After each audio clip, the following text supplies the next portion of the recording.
Thank you for holding, everybody. We're now joined with Mark Hudspeth, the head coach at UL Lafayette. If you have a question for Coach Hud, please dial *1 on your phone at this time. Again, *1 to get your questions in the queue. Coach, while we're waiting for that, would you mind starting us off with a opening statement? Just excited about our football team, the way we finished up spring football practice. Haven't named the starting quarterback yet. That seems to be obviously what everybody's interested in knowing. Thought Brooks Hack may have come out a little bit ahead, got a little more experience than the other guys. But Jalen Nixon has had some game experience, and the freshman Jordan Davis is a pretty talented young man who had a really good spring too. I think hopefully as we get into two-a-day practice, that one of those guys will gravitate toward the starting position. I'm going to leave it open all the way until basically the first kick before we play Kentucky. So hopefully we can settle on one guy without it being a dual system. Had quite a few injuries in the off season that kept some guys out of spring practice. But what that allowed, it allowed some of the younger kids to get a lot of reps that they would have not normally have gotten. The starters hadn't had postseason surgeries and things like that. Nothing that should keep anybody out of fall competition. So good depth coming back. Brand new defensive staff led by defensive coordinator Melvin Smith and co-coordinator Charlie Harbison, those who come from Auburn. So I really like the direction of our defensive football staff and what we're doing defensively. All right, thank you, Coach. Our first questions come from 1037 The Game. Caller, please go ahead. Hey, Coach, this is Chad Yoder from 1037 The Game. How you doing, Coach? Hey, doing fine, Trent. Thanks. Good, man.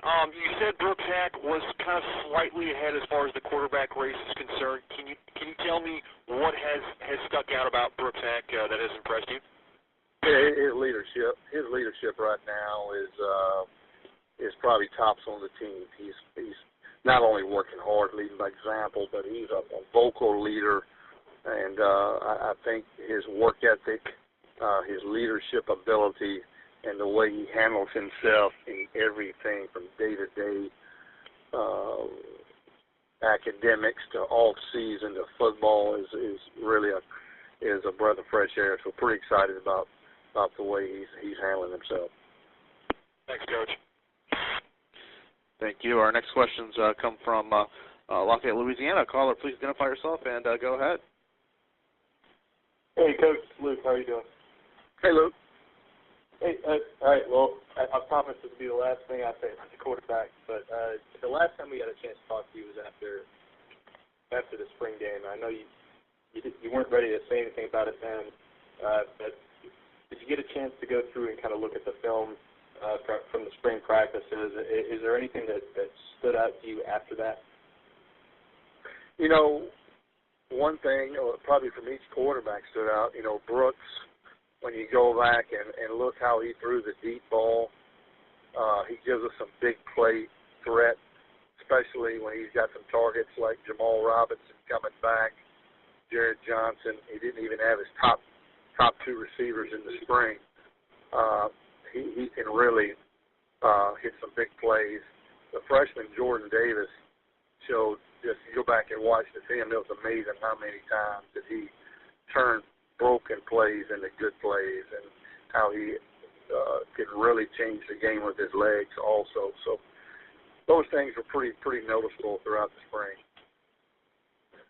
And what was that first spring like with Coach Harbison, Coach Smith, Coach Lucas, Coach Harbin, completely new defensive staff? How did the guys react to it?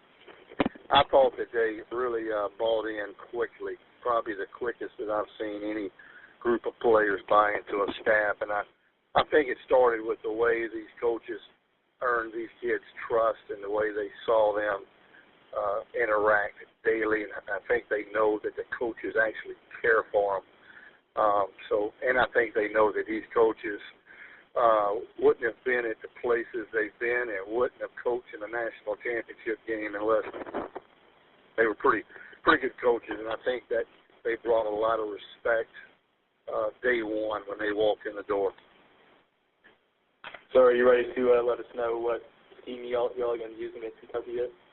Yep, I'm going to announce it today. You ready? or it'll be a multiple scheme.